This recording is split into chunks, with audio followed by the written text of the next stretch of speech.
Hello, dear learners. Today we are on the fourth lecture of chapter 3, that is Atoms and Molecules. In this chapter, we have done up to this lecture. Before proceeding with the new, we have covered some important definitions, like we have discussed about the definition of atoms. Before that, we have discussed the laws of chemical combination as well as the postulates of Dalton atomic theory. Now we are proceeding with the next. Today we will be discussing about the definition of molecules. As we have said, atoms are considered to be the building blocks of matter. Now here we'll be coding when two or more than two atoms combine together, they will be giving rise to a molecule. And moreover, a molecule is the smallest particle which can have independent existence, like O2 molecule, O3 molecule, Cl2 molecule, and so on. Many are there. Fine. So let us see the definition. A molecule is defined as the smallest particle of an element or a compound. Smallest particle of what? Either an element or a compound that is capable of independent existence, and it shows all the properties of that substance. Shows all the properties of that substance means it will be exhibiting all the properties of that particular substance. How it will be, this we will be discussing in detail in the coming lectures. Now at this level we should be knowing what? We should be knowing that molecule is smallest particle of any element or a compound, but the main thing is it is capable of independent existence. In case of atoms, what we have said? We have said it can or cannot be. We have said that atoms of noble gases, they are going to exist independently, but others, it is not practically possible everywhere that they are going to exist independently. Fine. Now further we are going to categorize them into molecules of elements and here molecules of compounds. What is the difference between molecules of elements and molecules of compound? See, molecules of element, they will be of same type of atoms. Same type of atoms will be there in a particular element, in the molecules of element. Like we have taken example for noble gases, argon, helium, neon, xenon, radon, krypton, any example we can take. And molecules of compound will be what? They are going to join together in two or more than two different atoms when they will be combining. Rather I should say when two or more than two elements will be combining, that also in fixed ratio, then we are going to have the formation of molecules of compound.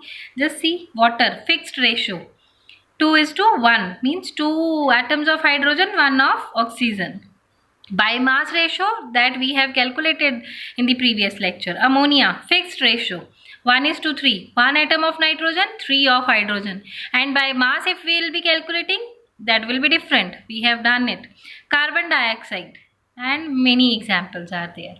Fine. So you should be knowing what is the difference between molecule of element and molecule of compound. After this, what is atomicity? See, atomicity is what? Actually, it is the number of atoms constituting a molecule. Okay, what is the number which is going to constitute a molecule?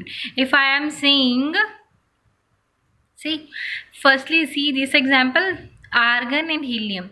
They are going to exist as such, argon, helium. As such, they are going to be written, we will be writing helium atom, argon atom. So they are monoatomic, means only one is there. Then comes oxygen, hydrogen, nitrogen, chlorine. So for them, how we will be representing? Oxygen, hydrogen, nitrogen, chlorine. So it is diatomic. They are not going to exist as such. They will be existing in the molecular form of, means here the atomicity of oxygen is 2. Here atomicity of hydrogen is 2. Atomicity of nitrogen is 2. Atomicity of chlorine is 2.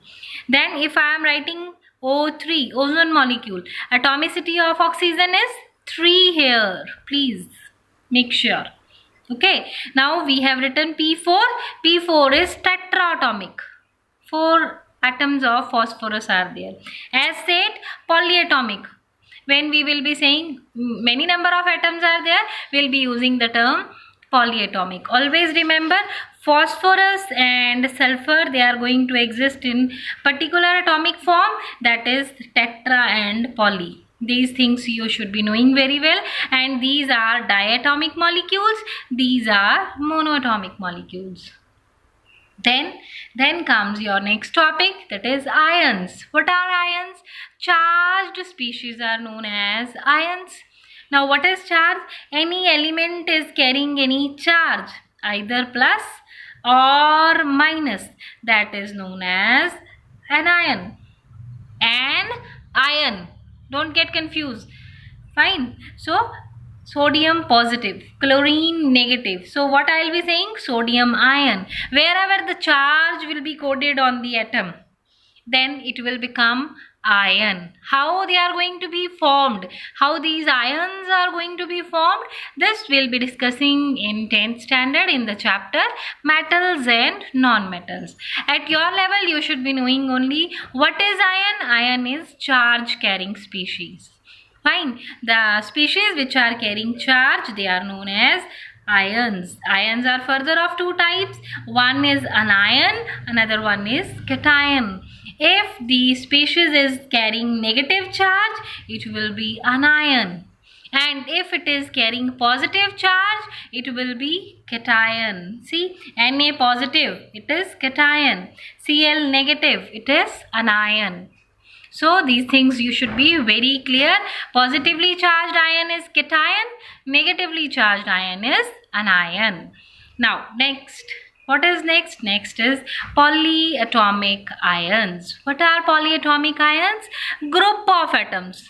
Here not only a single species. Na? So here group of atoms which will be carrying charge, means more than one atom which will be carrying charge, that will be polyatomic ion. See example, NH4 positive, it is ammonium ion. HCO3 negative, it is hydrogen carbonate ion. OH negative, either it is known as hydroxyl ion or hydroxide ion. NO3 negative, it is nitrate. And these valencies, these are actually valencies, these you have to learn. You are going to memorize them thoroughly, because in the next lecture I will be sharing with you how to write the molecular formula of a substance, molecular formula of a compound. So for this you should be knowing very well all these ions with their charge. So for this your work is to plot this table 3.6 in your copies, and see these are the examples of polyatomic ions: ammonium ion, hydroxide ion, nitrate ion, hydrogen carbonate, carbonate, sulfite, sulfate, phosphate.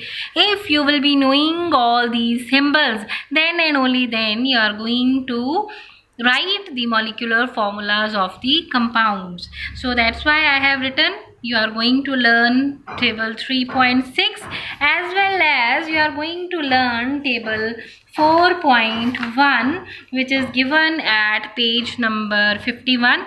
See this valency table you are going to learn.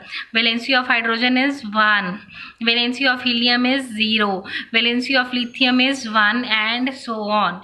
How this valency can be calculated, this we will be discussing in the next chapter. At your level, simple for writing the chemical formulas, you are going to learn these tables properly. So this is your homework for tomorrow. Please learn these tables, table 3.6 and 4.1 for the next lecture. Thank you. God bless you.